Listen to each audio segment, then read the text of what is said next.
Hi, welcome to A Foreigner in the Philippines. I mentioned when I did some excerpts from a couple of the stories in my book, 7 Days.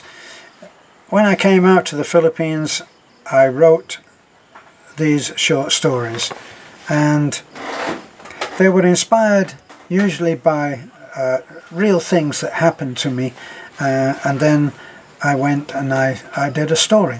And I titled this story, this is from 7 Days, a different story for each day of 1 week in the Philippines. And these were all of my impressions that I got when I came here and I really started to live here.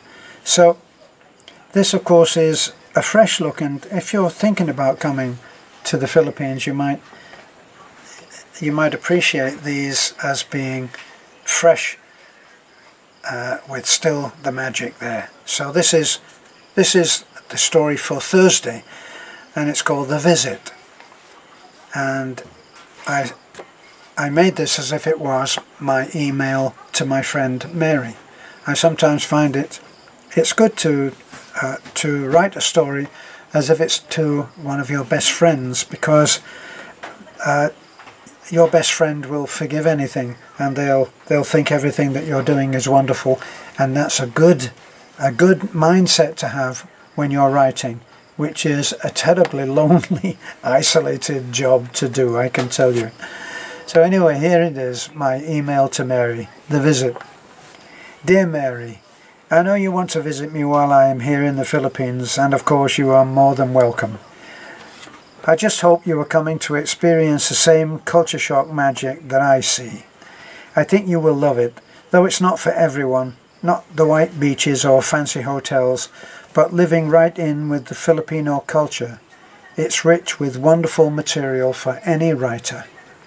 Here's a little of that magic as I see it. I dropped off the mattress at my newly rented apartment, but stopped for a drink on the way home at the corner shop, Millie's Bakery, where I have already made friends with Kathy and Lizelle, the giggling girls who serve behind the counter. They are still shy with me because I am a foreigner, but have already asked what I have found to be the 4 main questions every Filipino woman asks me, which are you American? Do you have a wife or girlfriend? How old are you? Do you live alone? I tell them I'm 150 years old, but they choose to hear only 50 and accept it as so. I won't tell if you don't tell. Filipinos must be the most curious people in the world. They would make expert interrogators, being so skilled at winkling every last piece of information out of someone they may have only just met. In another culture, the questions would probably be regarded as invasive, but to a Filipino they come naturally, and nobody ever seems to take offence. One short visit to Millie's Bakery, and I think Kathy and Lizelle know everything about me, from my marital status right down to the number on my birth certificate. One taxi driver, by definition a fleeting acquaintance, wanted to know how much money I received each month when he learned that I was retired. When I answered evasively, not enough, he simply changed tactics to counting down in order to pinpoint the figure. So, what are we talking about here? 10,000? 9,000? 8,000? And so on. Yes, indeed, a relentlessly curious people for sure. I've learned to handle this by answering a question with a question. I just smile and ask, why do you Filipinos ask so many questions? It seems to work, and I'm able to walk away with my secrets still my own. At the bakery, customers come and go and are served from a counter that opens out onto the street. Trying to beat a thirst brought on by the heat of the day, I've stopped and ordered a cold drink served with a straw in a plastic bag. I finish quickly and order another. There are 2 small, smiling boys standing next to me, looking up at and listening to the foreigner. I say hello, and they ask what must be one of the first questions they are taught as part of their English studies at school. What is your name? I invite them to have a soda and insist when they refuse. The smaller child, the one holding the umbrella, who is about 6 years old, accepts. But Lizelle says he has asked instead for a loaf of sweetbread. I tell Lizelle to give him the loaf, and she wraps the sweetbread and hands it to the little guy. He doesn't open the bag and just holds it carefully in his hand, not even taking so much as a bite. The older boy still refuses the drink. I pay Lizelle to pour 2 drinks, despite their refusals, and she hands them to the boys, and they accept the drinks with shy smiles. Here's where I see the magic. Not just that for pennies I can bring smiles to the faces of 2 kids, which is magical enough, but that the small child could have had a soda for himself, but he obviously asked for something he could take home to share with his family. He never took any of the loaf for himself. In asking for the loaf of bread, he risked everything, as the bread was more expensive than a drink, and I might have been offended and refused. He would have lost the loaf and the chance of a free soda. His thoughts were obviously of sharing the bread with his family, so he took a chance.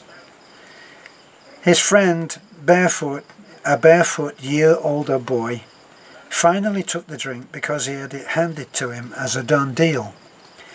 That the young child should be so aware of his family as to keep the loaf intact was magic for me. Filipinos seem to be programmed to get along with each other, so complaints are not the norm. Coming from the United States, where litigation began at the slightest provocation, this in itself seems like a kind of magic to me, and I see it every day. On roads that are jammed with traffic, often bumper to bumper, with only inches between cars, trucks, buses and the fleets of jeepneys, drivers do not give way unless they absolutely have to. To the Western eye, they must seem ruthless in how they cut other drivers off. But nobody takes offence because this is the rule, and I have never seen a case of road rage. It seems at first to be sheer chaos, but it's simply that there are different rules which work well once you know them. The jeepneys, small public transport vehicles that are privately owned and operated, carry people everywhere so efficiently for only a few pesos. The driver will stop anywhere along his route to pick you up and drop you off. Passengers sit in 2 long rows of seats which face opposite each other lengthways in the jeepney. The fare is handed to the driver. If you are sitting too far to reach the driver, you simply hand your fare to the person sitting next to you, and he will hand it to the next, and it will eventually be given to the driver for you. Your change will be returned to you by the same method. Everyone just works together. When you want to get off, just tap the metal overhead handrail with a coin, and the driver will immediately pull over and stop. Magic.